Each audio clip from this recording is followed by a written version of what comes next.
Hello guys, my name is Adrian and welcome to my channel. If you are new to the channel, I'm trying here to create a small game engine in order to be used for some game that I'm developing live on stream here on the channel. So far, we implemented the platforms module because our engine is kind of divided in small modules that of course are used for some different capability. Our first module that we implemented is the platforms module, the one that is responsible for creating a window, for having the input for the window, of course, and to handle all the window events. Another addition for now is that the window, it supports also the OpenGL context. Later on, we will switch to Vulkan and this functionality will be removed. So, like I said, we have a small example of code that handles input, window events, and of course the window creation. Today, we will start a new chapter where we will kind of see how it is or how easy it is to implement an OpenGL function loader, something similar with GLAD, a very well-known library from the internet. So, today we'll start the work on our secondary module, which is the graphics module. Of course, if you have any question about these things, you can leave a comment. I'm pretty active there with the comments and responses and all that stuff. So, today we'll start to work on the graphics module. Okay, how the modules are working. I'm trying to put in each module the minimum functionality that we can in order to not have any dependencies. So for the platforms, you can take it and plug it where you want. For example, you can take the input if you want and to use it with glfw, a very well-known library. Or if you want, you can use glfw for the window and use the OpenGL context creation from our platform module. The same will be with the graphics one. For the graphics, we'll start with OpenGL. Later on, we will add Vulkan. For OpenGL, we will do, let's say, our own OpenGL function loader. But before we are doing that, let's write very quick just some code. So we'll have something called project graphics module. Okay, we will specify that for this module we want to use C++. We'll have add library. We will use graphics module as the name and we will keep the same format. So we'll have two folders, core. Like core, it will be present in every module that we will have. Okay, and the second directory, it will be an OpenGL. Okay, for both of them, we will add some CMake file, and later we'll have add subdirectory. We will use core and add subdirectory OpenGL. Okay, most of the time I like to put this line between them, but let's keep it simple and to be, let's say, a little more focused. Okay, what we will start today with.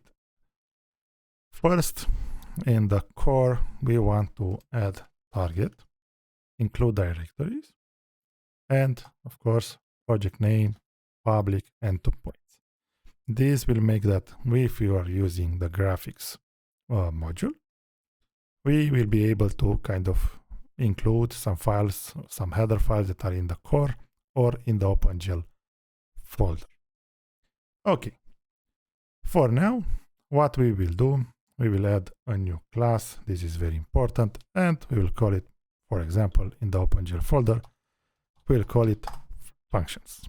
Okay, now what we can do in here, target sources, project name, private, and we'll use function cpp. How this solve the problem? Of course, let's change also the namespace. Now, if we are going, let's say, in here, we will include now the graphics, but further here, we can go and include also the graphics module.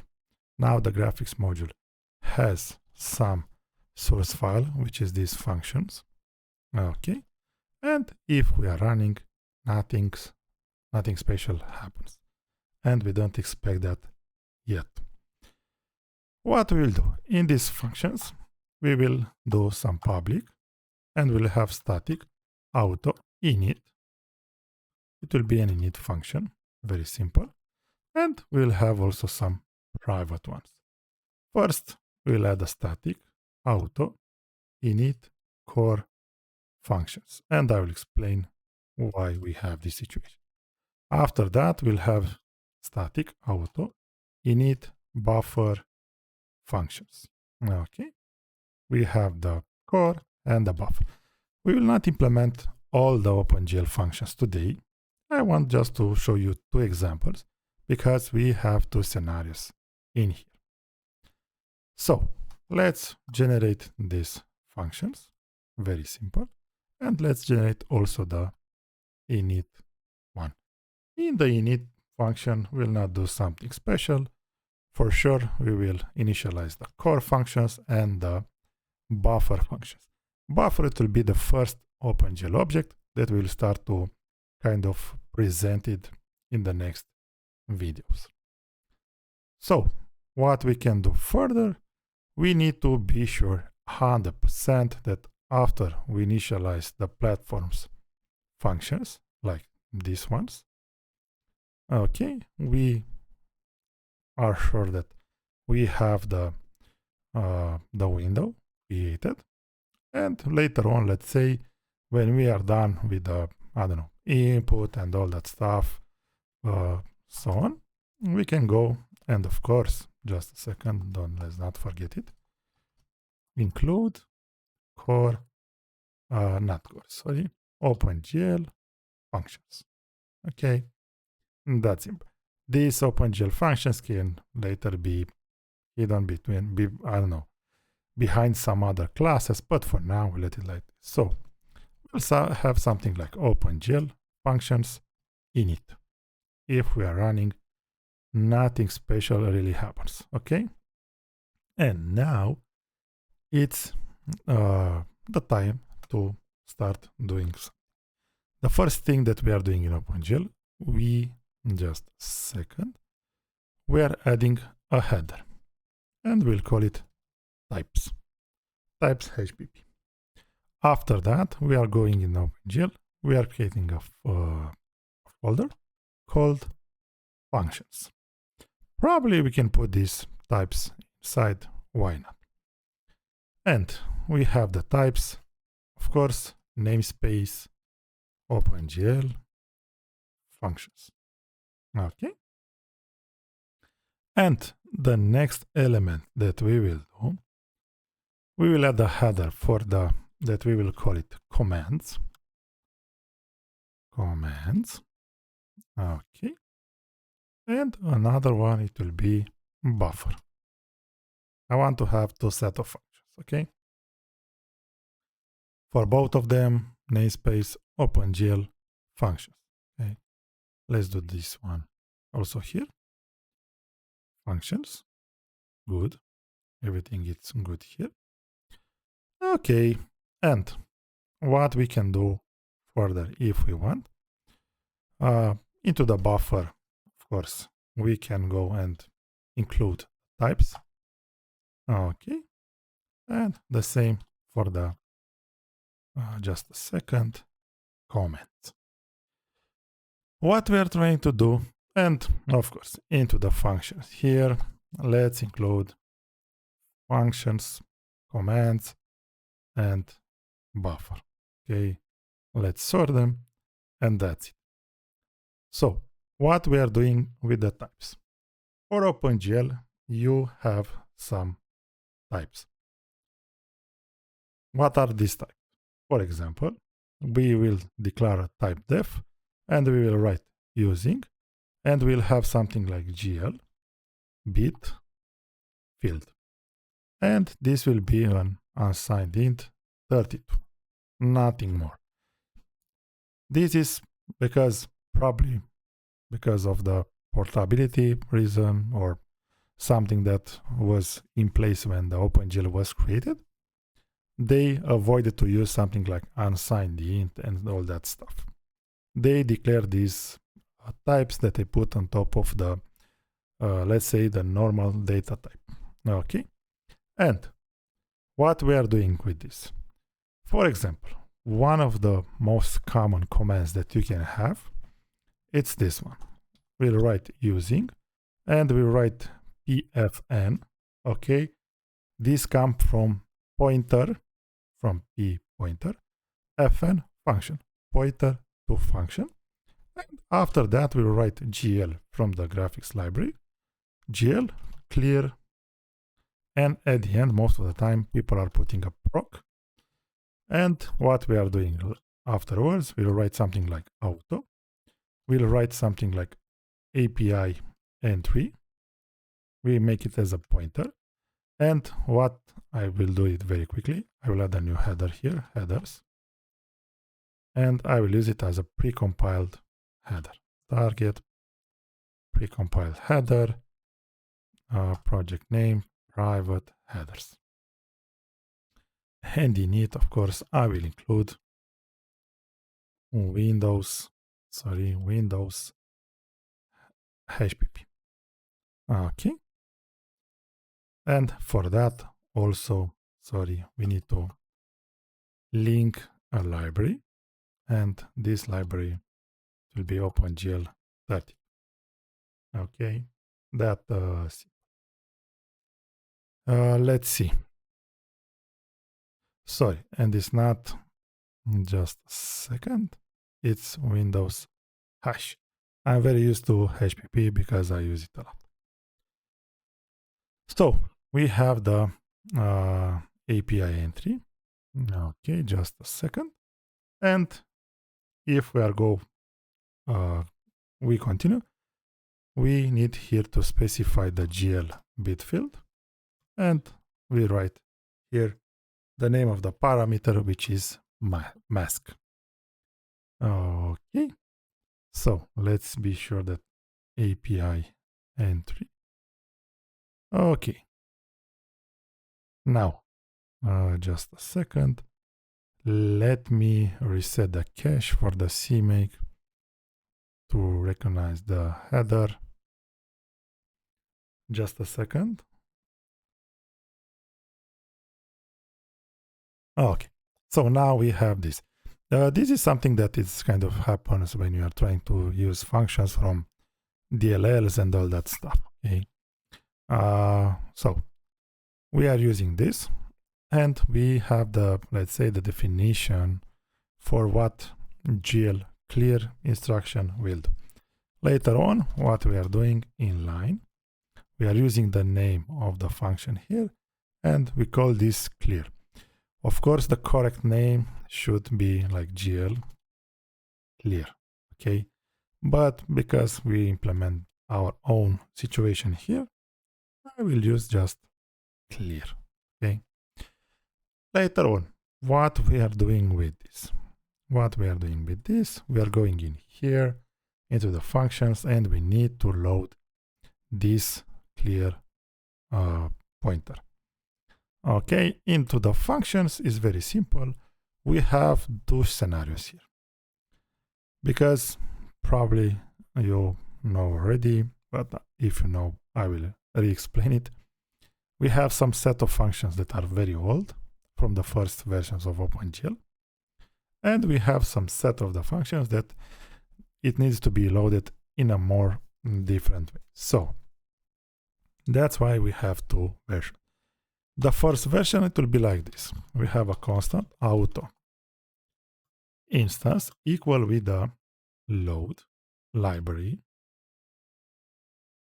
Okay, and the name, it will be OpenGL 32 DLL. Okay, and if we have an instance to this thing, what we will do, we'll have function clear, and we'll have an reinterpret cast with a function. Of course, we want to reinterpret a pointer that comes from the DLL to a function, and we want to cast it to be this type. In here, we have a function getProc address. We need to give the instance of the DLL that is open, and at the end, the second parameter needs to be the name. And the full name needs to be exactly the one that you are very familiar with. Okay, the GL clear in our example. Let's give it a spin. Let's try to build this and let's try to run it to see if we have a pointer to this thing. Okay, and apparently we have one. Let's say, because we kind of started to have an exercise, let's try to have another exercise. By the way, this information, how I found it, it is like go on Google. For example, I want the next to be implement GL clear color. This is an instruction that we have on the internet, and what I can see, the definition for it is this one. Okay, so I'm doing in using PFN because it's a pointer GL, and I'm writing clear color equal auto. I will use API entry pointer, and after that remains just the just the parameters GL float. And what we are doing, we are going for the GL float here, and for sure GL float is equal with simple float, nothing different. Okay, and by doing that, now in here we can go and have something like this. And of course, at the end, this function doesn't return anything. And this is it. Just a second. Okay. Sorry. In this, I put comments, but should not be comments, should be, sorry, should be types. Okay. Of course, types for the buffer. And now we are having the types. What we are doing, and we continue, is like in line, PFN GL clear color and clear color. Clear color, it's a function that it's also into the DLL, and this is how you need to take it. Okay, functions get proc address. Of course, this will work just on Windows. Okay, we need, if you want to extend it to to Linux or Mac OS, we need to kind of here to have another function, of course. And here GL clear color. That simple. Okay. And now if I'm building,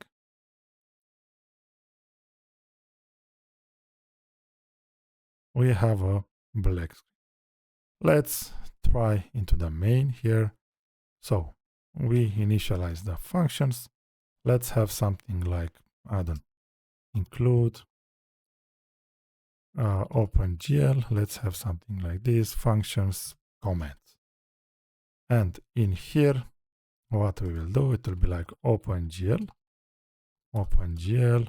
functions clear color, and let's have something like this. We'll try to make it gray. And for sure, now probably, okay, we have a problem. Just a second. It is very possible to be that on Windows. Let's see if this will solve the problem. Yes. So we tried to call this function. We didn't have any problem. Let's try to do something else also here. Let's call OpenGL functions, and let's have the clear. Now we need to have a mask. Okay, this is the problem. But just a second. For this one, now we have, this is a macro that you are having it inside the, for example, if you are using GLAD, there is already there. Otherwise, you need to go on the internet. Let's have a new folder here, and let's call it constants. Okay. And the first header, it will be commands. And in here, namespace, OpenGL, constants, and we'll have something like a constant expression.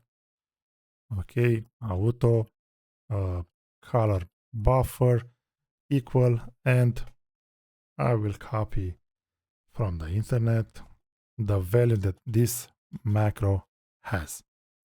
Okay, and what we will do further inside here, we will have like include OpenGL constants comments. And what remains to us to do? OpenGL constants color buffer. If we are running now the project, we should see a gray function. So I already showed you how easy it is to create your own OpenGL loader. Okay, no external library here, and I have already. So the reason why you should write your own OpenGL loader for the functions is that it can be lighter. Okay, GLAD library includes the whole, let's say, OpenGL function that probably some of them you'll not use, and also includes all the macros and all that stuff. So why to have that? So a better idea is to implement your own OpenGL loader function and to use just whatever you want to use. So I showed you how you can kind of already, let's say, call some OpenGL functions. What I want to do for the buffer, for example, I will use something like, I will try to show you the second way of loading OpenGL functions. Just a second to get the definition. So the definition for the buffers, it is something like this. But let's just a second. Let's take this as an example here to be sure that we are getting the right part. So what we'll do, it will be like using pfn gl and create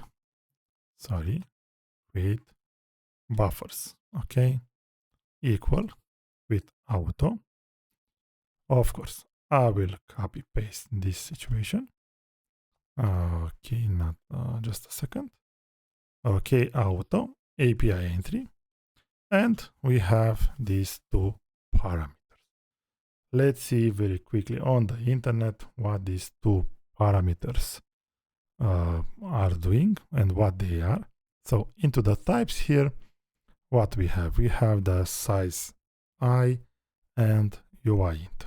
Okay, so we have the size I, which is just an integer, okay, and UIint, which is an unsigned int. And now into the buffer, we have this definition. What remains for us? Inline, and of course I will use create buffers. The real name of the function is with gl create buffers, very important. And now if I will try to load it from this DLL, it will crash. I will not get a valid pointer for it. So what we need to do is something like functions create buffers equal reinterpret cast functions. Of course, we are using the until this point, it's the same. But if you remember from the platforms, we had a different way on how to load functions. So we have these scenarios, just a second where it was. We have these scenarios where we use wgl get proc address. This is working because this is kind of how you can get a pointer directly to the and of course related to the OpenGL. So we have WGL get proc address. It will not work. This we don't need to specify the instance because under the hood it knows that it's about OpenGL. And of course GL create buffers. If we are trying to load this function with this scenario, it will not work. It will not give us a valid pointer to use. Also the same scenario. If we are trying to use the GL clear with this situation, it will not work. It will not, the function, it will not be found. If we are looking at GLAD library, you will see that they had for this situation with get proc and this situation, they have like let's say a separate function, which kind of based on the if it will try to look for the function in here. If it's not here, it will try to look here. The situation is that from experience, the functions like this are here and the functions like this are here. Of course, you have the link into the description. I will kind of add it to the graphics module already, and you will have there the example in case you are lost. Later in the videos, I will try to show the difference, like when a function will be loaded from the DLL or when it will be loaded with the GL get proc address. If we are trying to call this function now, it will work without a problem. So what we implemented today, we already implemented and used some OpenGL functions without using any external library so far. In the next videos, we'll continue with the OpenGL objects. There are a few of them. We have buffers, textures, frame buffers, shaders, programs, and the list is kind of this one. We have some additional objects, but the most used one are the one that I just told you about. So, thanks for watching. If you didn't have the chance to subscribe, now it's a good time. We're just starting this series with OpenGL. And let's hope after a few videos, we will be back also on the game that we are developing live on stream. And of course, have a nice day. See you in the next video. And if you like the video, a like is very appreciated. Have a nice day. Bye bye.